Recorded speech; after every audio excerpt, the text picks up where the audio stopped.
matanda na. Siya po ang ating ina dito. Ang head pastor po natin ng Gambia, Hong Kong, si Pastora Josie Hernandez, ang ating ina.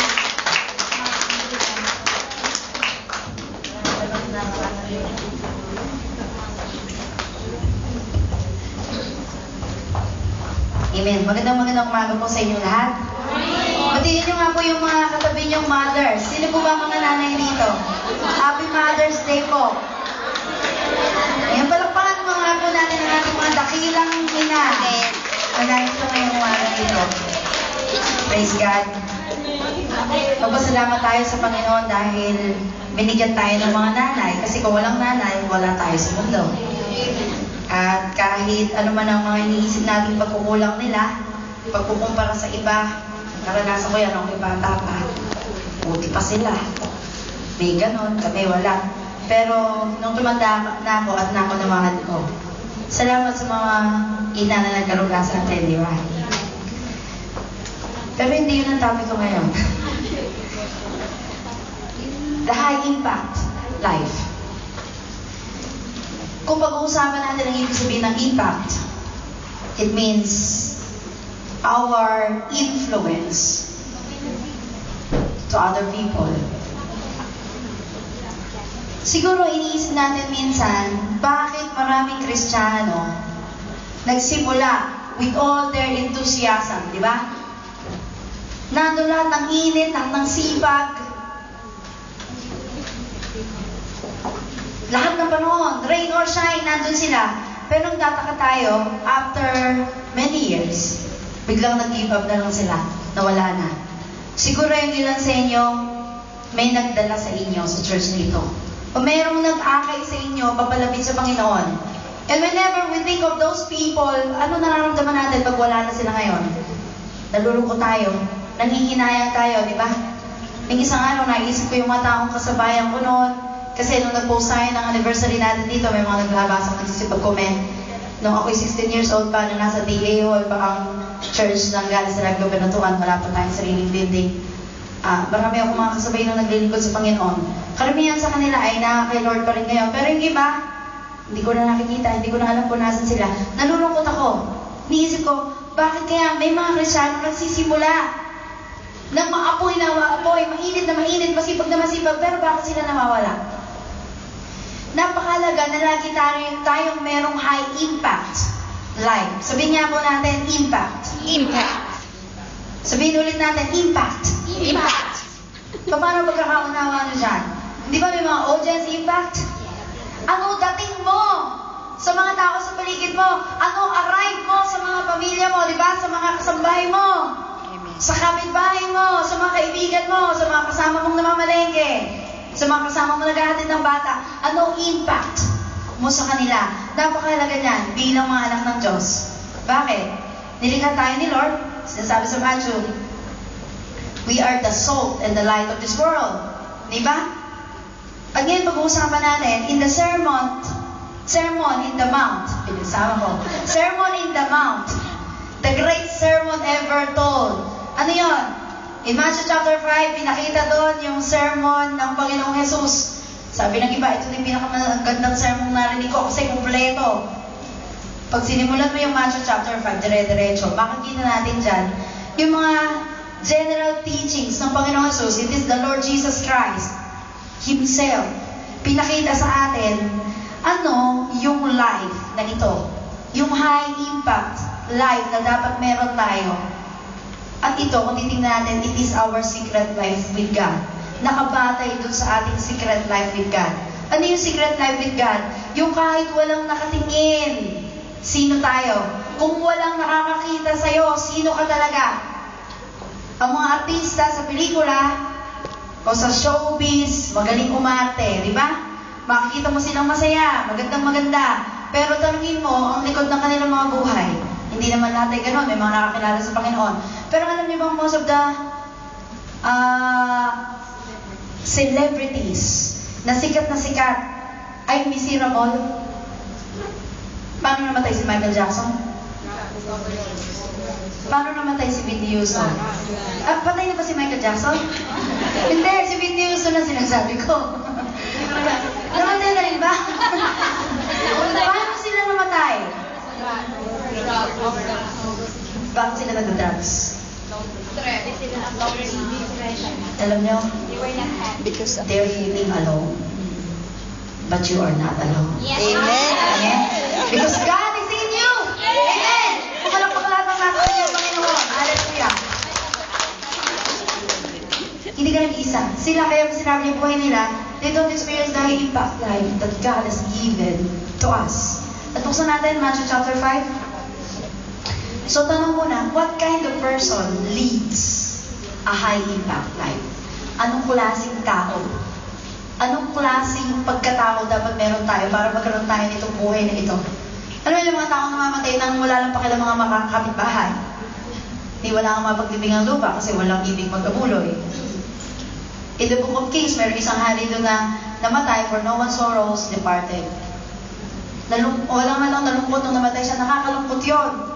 Buti na lang patay na yung tao, hindi na niya alam na walang nalulungkot nung namatay siya. Pero ano nakakalungkot na namatay kung wala man lang nalulungkot sa pagkawala mo sa mundo? But if you have the high impact life, alam mo, marami taong manghihinayang, sayang yung buhay na yun, sana nagtagal pa siya. Alam mo yun? Kapag namatay tayo, isipin natin, our life is in vain, o our life have many fruits, na kahit patay ka na, nabumunga ka pa rin. Hindi ba si Lord? Ang sabi niya, unless a grain of wheat falls into the ground, it will not bear much fruit. Kasi ayaw namang alagad na mamatay siya. Sabi ni Pedro, di ba? Tataas sila sa ibabaw ng aking bangkay. Pag merong umaresto kay Jesus. Pero ano sabi ng Panginoon? Unless na mamatay siya, hindi siya magbubunga ng marami. Pero sa kanyang pagkamatay, tayo naging bunga, hindi ba? Yung mga taong napalataya sa Kanya, we are saved because of His blood that is shed on the cross. So what kind of person leads a high impact life? Makikita natin yan sa Sermon on the Mount, Our Secret Life. Tingnan natin, Matthew 5. Umpisahan natin sa verse 3 hanggang 12. Medyo mahaba-haba pero makinig tayo mabuti. Basahin natin sa Tagalog.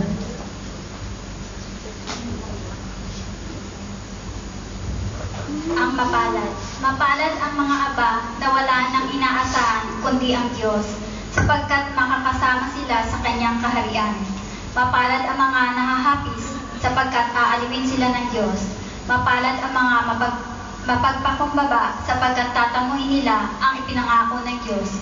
Mapalad ang mga nagmimithing makatupad sa kalooban ng Diyos, sapagkat ipagkakaloob sa kanila ang kanilang minimithi.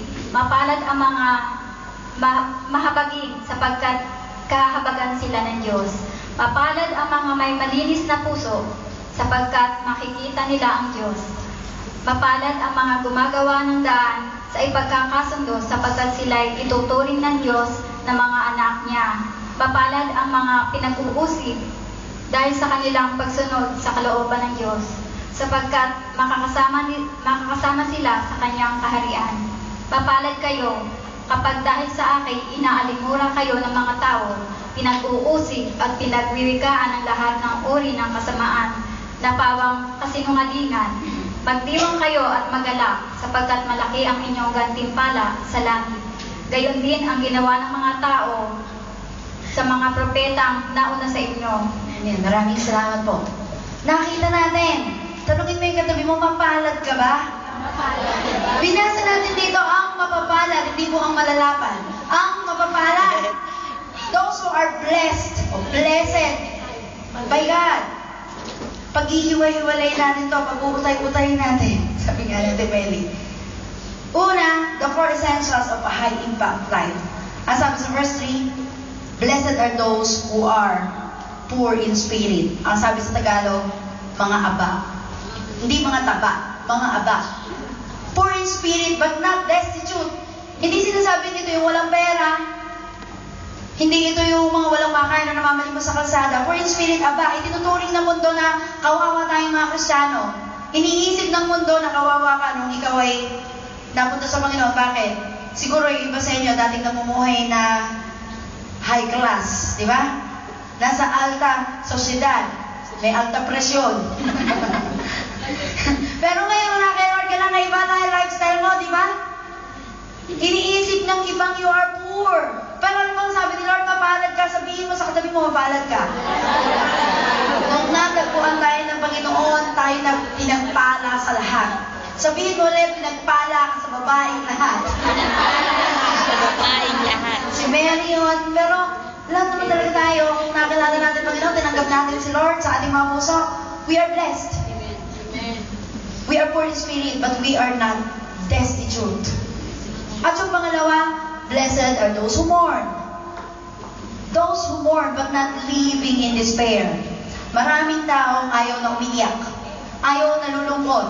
Ano ginagawa ng tao pagka nalulungkot? Tumotoma, di ba? Naninigarilyo, nambababae, nagpupunta sa club, ABS-CBN, di ba? Alak, babae, sugal, kabaret, bar, nightclub. Yan ang ginagawa nila pag nalulungkot. Mga kapatid ko, okay lang na nalulungkot. Sabi mo sa akin mo, okay lang na nalulungkot. Hindi ako gusto mong nalulungkot ah. Why? Because after the sorrow, there is joy. Because we know the one who comforts us. Amen po ba? Sino ang great comforter? It is the Holy Spirit. Di ba? Nung umalis ang Panginoon Jesus, sabi niya, mag-iiwan ako ng comforter. Comfort sa inyo. Kaya mga kapatid ko, pag nalulungkot tayo, huwag kang nananatili sa kalungkutan because we have a great comforter. Si Lord John, bukod ba sa mga magagandang kapatid na katabi mo? Di ba? Ang sarap na merong church. Pag nag-iisa ka, napakalungkot ang buhay. Iniisip ko yan ng isang araw, sabi ko, Lord, gawin mo kami lagi na agents of joy sa mga tao sa paligid namin. Hindi kami makapagtutulong ng kalungkutan sa kanila, kundi kami makapagbibigay ng kaligayahan. In any way. Lagi natin itatanim sa isip natin, mga kapatid ko. Tinuturo natin dito sa church. Hindi tayo dapat na nakakapagpababa sa tao, nakakapagpalungkot sa tao. Siyempre, nagtuturo tayo, tinutuwid natin ang bawat isa. Nalulungkot sila for a moment. Sinasabi naman yan sa Hebrews, walang itinutuwid o pinapalo na natutuwa, pinapalo na, di ba? Nalulungkot tayo pag itinutuwid tayo, pero after that, di ba? Yung joy. Bakit? Kasi nakikita natin yung fruit of that correction. Pero, huwag nating iisipin, hindi na tayo malulungkot. May mga kalungkutan, but we are not living in despair. Iba yung living in despair sa yung nalungkot lang sandali at sasaya na naman. Kapag tayo namin, Lord, there are no reasons to be sorrowful. We have every reason to be thankful and to be grateful. Amen po ba? Nasa atin na lahat. Sabihin mo sa katabi mo, nasa iyo na lahat. Siguro sasabihin ako tabi mo, nasa akin na ba lahat? Ba't ganito? Binigay na sa iyo lahat ni Lord ang kailangan mo. Hindi lang natin napapansin. Hindi lang natin nakikita. So be thankful. Amen po ba? Huwag natin iisipin every time na nalulungkot tayo, gagawa tayo ng mga kaparaanan para sumaya. Because joy comes from the Lord. Amen. Huwag natin hahanapin sa alak. Huwag natin hahanapin sa mga material things. Sasaya tayo for a moment. Pero hungkag, sabi nga sa Tagalog, alam mo yung hungkag? Empty pa rin. Ano daw? Sumaya ka nga, naka-receive ka ng iPad. iPad. Pero after a month or two, pag nagasgas na yung screen, di ba? Malungkot ka na. So, joy, the real joy, comes from our God. At ano yung pangatlo?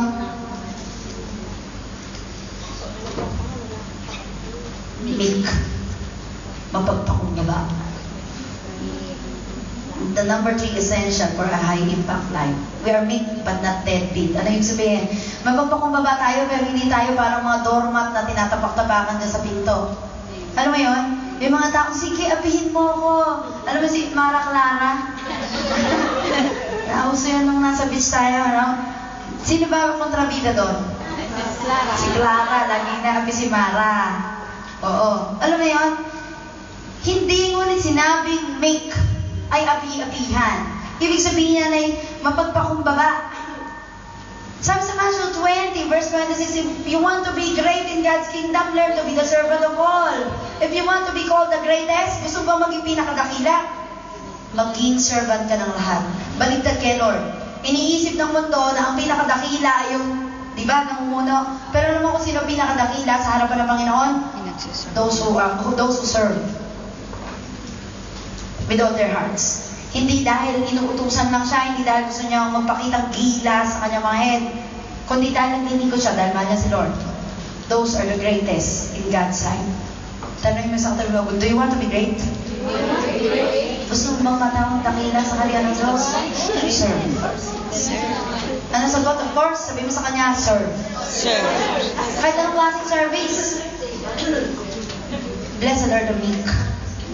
Hindi pa galingan dito, hindi pa gandahan, hindi pa putihan, hindi pa seksihan, hindi pa gandahan ng ngipin, o pa gandahan ng kilay, hindi pa banguhan, patangkaran. Ang pinag-uusapan dito, kapakumbabaan. Amen? Humility, meekness. Yun ang gusto-gusto ng Panginoon. So gusto mong makalugdang ka ni Lord? Be meek. Be humble. Amen? Ayaw na ayaw ni Lord ng mga palasagot. Kahit tayo, ayaw natin ng palasagot. Nung hindi pa ako nag-born again, ako'y palasagot.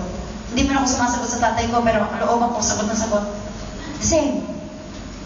Nung bago akong ma-attend sa church, hindi ako sumasagot kay pastor, pero kalooban ko sagot ng sagot. Kung ano nasa loob natin, yun din ang nasa labas. Amen? Ang napakalaga ng kalooban natin, so be meek. Pero, God is changing us from glory to glory. Amen po ba? Kung nagsimula tayong mayabang, nagsimula tayong palasapot, barumbado, palaaway, binabago tayo ng Panginoon. And number 4, those who hunger and thirst for righteousness. Number 4, essential thing for you to have a high impact life. Hungry, you are hungry and you are thirsty for righteousness.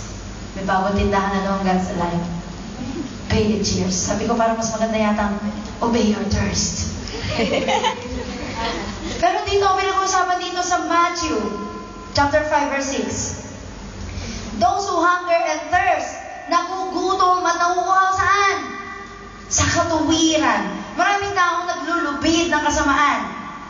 Alam mo yon? Yung mga taong ang gustong-gustong ginagawa ay mapahamak yung papa. Siguro nung unang panahon, ganun tayo. Alam mo yon?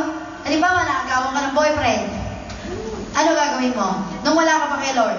Hindi ba gumagawa ka ng paraan para yung babae ng boyfriend mo dati ay mapahamak sa harapan niya at yung boyfriend mo din ay mapahamak? Hello? Umami na kayo. Yung ilan sa atin gano'n, di ba? Naglulubid ng mga kasinungalingan. Naalala mo, nung isang araw, inis na inis ako sa TV. Sabi ko, ayoko nang nanonood ng TV dito sa Hong Kong. Inaaya lang naman ako ni Amo mong merienda. Nakapanood kami ng TV. Yung babae, gumagawa ng kaparaanan para masira ang pamilya. Galit na galit ako sa mga gano'n. Yung mga babaeng di ba? Humahanap ng gulo para mawasak ang pamilya. They are hungry and thirsty para magwasak ng kapwa. Pero ano ba kung sino gusto ng Panginoon? Hungry and thirsty for righteousness. Kung ang mundo gustong-gustong nasisira ang kapwa nila o ang pamilya. By the way, gusto kong i-discuss ngayon, Ted. Gusto kong paraanan natin. Ang gusto ng Panginoon, buong pamilya. God said solitary in families. Ano ibig sabihin? Ang gusto niya, buo, nanay, tatay, di ba? Ate, kuya, tiche, sanse, tiko, tagpi. Gusto nila buong pamilya, pero ano ang mga ginagawa ng mga taong gutom na gutom at uhaw na uhaw sa kasamaan?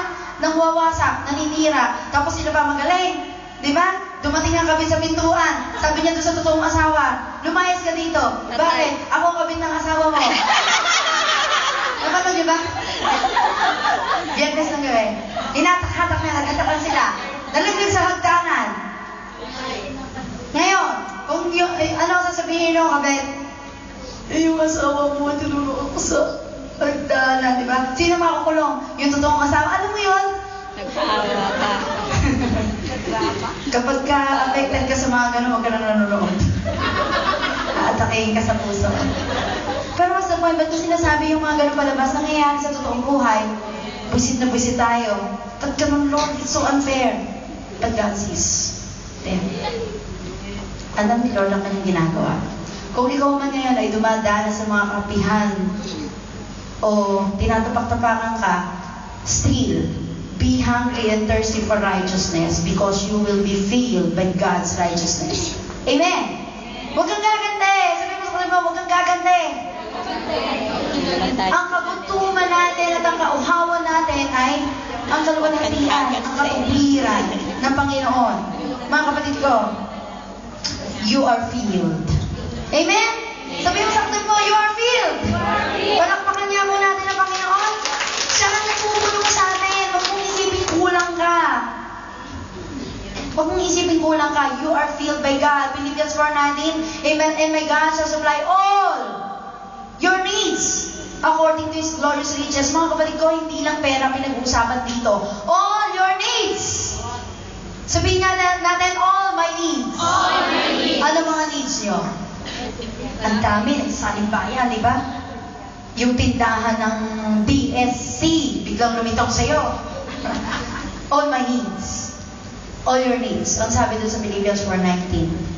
God shall supply all your needs according to His glorious riches. Mayaman si Lord. Unlimited. Amen? Hindi sky is the limit. May limit pa rin yun. Pero si Lord, unlimited ang kaya niyang gawin sa'yo. Kaya lang, gawin mo muna yung tama. Amen? You are filled. Sabihin nga natin, I am filled. I am filled. Pinuno ka na ni Lord ng lahat ng mabubuting bagay. Ang kailangan mo na lang,